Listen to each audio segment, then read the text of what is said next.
Hey guys, this is Nick Bratton with Bratton Sports Performance.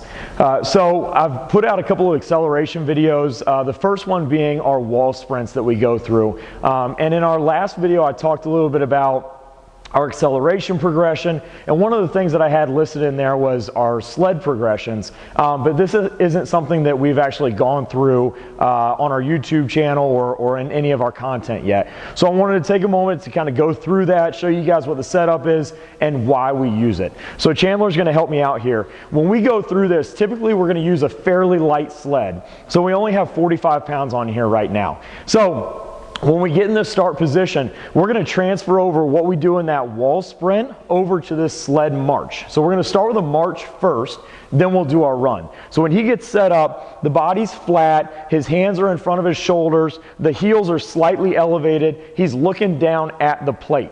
So we try and maintain this position as we go through our march. So we're going to start to go through our march here. You'll notice as his foot comes up, he's keeping his foot right underneath his hips. We're not opening that knee up, and we're making contact right underneath the hips. So we're going to start out with this march going at this same tempo, this same pace for about 10 yards.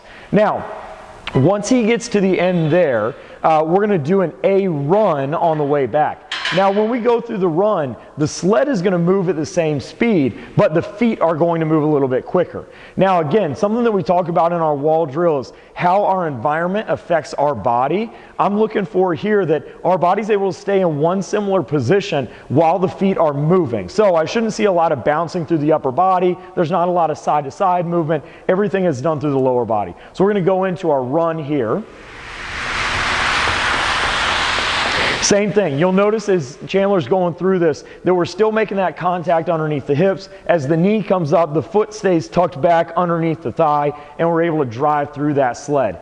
Now, the reason why I like placing this after the wall sprints, but before we get into our accelerations, is it's something that I'm able to walk beside our athletes and give them cues as they're going through it. Maybe they're opening that knee up or their eyes are coming up. It's something that they still have some control over. They haven't lost control, but I'm also able to stay right beside them and create those instructions, those cues as we go. So, again, like everything else, this is something that I want you guys to try. Again, use a lighter sled, play around with the march first before moving into the run, and then work into those tall and athletic falling starts. If you guys have any questions, just like always, leave any questions in the comments and I'll be sure to get back to you. Thanks, guys.